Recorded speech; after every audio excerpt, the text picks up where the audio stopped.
Hello everyone, this time I'm going to talk about time management. Now, we're all guilty of using the phrase, I don't have time. But what if I told you that you do have time? It's just a matter of how you use it, really.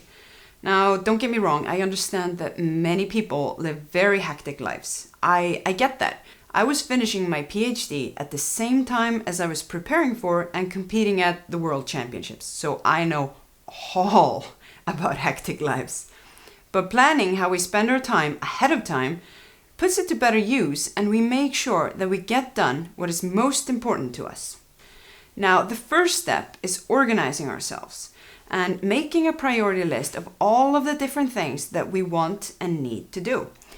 I have another video on how to organize yourself where I introduce the important versus urgent cube that I'm going to mention now in this video. What I want to talk about now is what happens next once you have your priority list.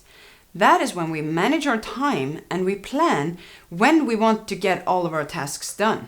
It is best to do this ahead of time, and a calendar is a great tool for that. I would recommend that you make a plan for the whole week instead of just the next day. Now, the reason for this is that a day is a very short time, and we can only get a limited number of tasks done in a day. This would lead us to never being able to fit certain tasks in, and we're constantly putting out fires. And this is especially dangerous for our box 2 activities that are important but not urgent. Now, we might also have scheduled activities on specific weekdays, like let's say a salsa night every Tuesday or a family dinner on Sundays and so on. When we look at an entire week at a time, then we have much more time to work with, and we can get in most, if not all, of our tasks. Now, when you plan your week, have your priority list at hand, and then you simply put the most important things in first. This would be your box 1 activities that are both urgent and important, and maybe have a deadline. Next, you should make sure to put in your box 2 activities that are important but not urgent. Remember, this is where you work towards your goals and you build relationships. This is how you work your way down the priority list, and you make sure that you find time for everything that is truly important to you. Now, the thought of living by a calendar can scare a lot of people, and it sounds like you should plan out every minute of your day. That is not what I mean. We're just making sure that we find time to do what is important. And that does not necessarily take every minute of your day. Not to mention that not everything that you put into the calendar has to be work. I mean, I make sure to schedule my rest, my recovery, and some playtime there as well. This way, I make sure that it gets done and I don't overwork myself. When I get too tired or busy or stressed, my productivity and creativity go down significantly. That means that all my productive tasks, they take way longer.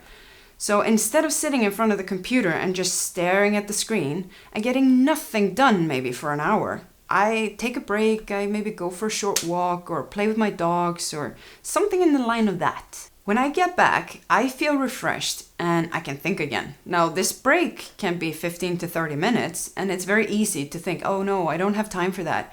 But I would rather do that than just staring at the screen for another hour and just get more tired. Now, for this method to work, however, it is essential that you respect the calendar, because all of the best planning in the world is worth nothing if we don't follow it. So think about that when you make your plan. So make sure that you don't schedule more than you can handle.